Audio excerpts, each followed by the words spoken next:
రే మామా, new year వస్తుంది కదా, నేను కొన్ని రెజల్యూషన్స్ తీసుకున్నా, చెప్తా విను. అబ్బో రెజల్యూషన్సే చెప్పు చూద్దాం. జిమ్కి వెళ్ళాలి మామా. జిమ్మే. నాకు తెలిసి లాస్ట్ ఇయర్ 6 months కి ఫీజు కట్టినావు కదా, గట్టి 6 days అయినా పోయినావా? అంటే అది పోలే. అది అప్పుడు, ఇప్పుడు కాదు. ఇప్పుడు నేను మారిపోయా మామా, ఖచ్చితంగా వెళ్తా చూడు. జంక్ ఫుడ్, అసలు జంక్ ఫుడ్డే తినను. జంక్ ఫుడ్ నిన్నే కదరా 1 month సరిపోయి సరుకులు తెచ్చుకున్నావు, దాంట్లో సగానికి సగం జంక్ ఫుడ్డే ఉంది. అంటే అది నా కోసం కాదు మా, మీకోసం తెచ్చా. మీరు తినండి, నేను తింటే అప్పుడు అడుగు. డైలీ 10,000 steps నడచాలి మామా. Daily 10K steps. అసలు నువ్వు ఏ రోజైనా నీ బెడ్రూమ్ నుంచి బయటకు అడుగు పెట్టినావా? నువ్వు మళ్ళీ 10K స్టెప్స్. మార్నింగ్ 5K లేస్తా. మార్నింగ్ 5K సూర్యుని నువ్వే నిద్ర లేపుతావా ఏంది? రే జోక్ చేయకరా. ఫోన్ అస్సలు చూడను. ఫోన్ యూసేజ్ సార్, మీరు ఫోన్ ఎన్ని గంటలు చూస్తారు? 18 గంటలు. అంతేలే, మిగతా 6 గంటలు నిద్రపోవాలి కదా. ఇయర్ మాక్సిమం 2-3 hours చూస్తా, అంతకంటే ఎక్కువ చూడను. మహాన్ భావులు. మెడిటేషన్ చేయాలి. మెడిటేషన్?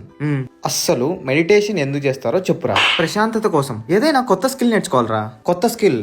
చుట్టలు దొరుకుతావా? చుట్టలు మంచి బిజినెస్, మంచిగా ఉంటది. ఏదైనా సైడ్ ఇన్కమ్ సెట్ చేసుకోవాలరా. సైడ్ ఇన్కమ్ సారా కాస్తావా? బాగుంటది ఇన్కమ్. సేవింగ్స్ చేయాలి మామా. సేవింగ్స్? ఓ, ఫస్ట్ ఇన్కమ్ ఉండాలి సేవింగ్స్ చేయాలంటే. అసలు నీకు ఇన్కమ్ యాడ్ ఉంది. ఓహో, అది కూడా నిజమే కదా. చేద్దాం, ఏదో ఒకటి చేద్దాం. బుక్స్ చదవాలి మామా. నాలెడ్జ్. ఆల్రెడీ స్వాతి బుక్ చదువుతున్నావు కదా. అంటే స్వాతి అలా కాదు, నవెల్స్. అలా. నవెల్స్ స్పెల్లింగ్ చెప్పరా. స్పెల్లింగ్ అది ఎందుకులే. ఇప్పుడు ఇంకోటి చెప్తా చూడు. ఓల్డ్ ఫ్రెండ్స్ తో బాగా కాంటాక్ట్ పెంచుకోవాలి. ఓల్డ్ ఫ్రెండ్స్ తో కాంటాక్ట్. పట్టుబని మన పాత ఫ్రెండ్స్ లో 2 పేర్లు చెప్పు. మళ్ళా ఓల్డ్ ఫ్రెండ్స్ తో కనెక్షన్స్. గుర్తున్నారు కానీ పేర్లు గుర్తురాలా. లైఫ్ లో టాక్సిక్ ఫ్రెండ్స్ ని తీసేయాలరా. టాక్సిక్ ఫ్రెండ్స్ మంచి డెసిషన్ రా. కదా. అయితే నువ్వు కాదు, అందరూ నిన్ను అవాయిడ్ చేస్తారు. అంత టాక్సిక్ నా కొడుకురా నువ్వు.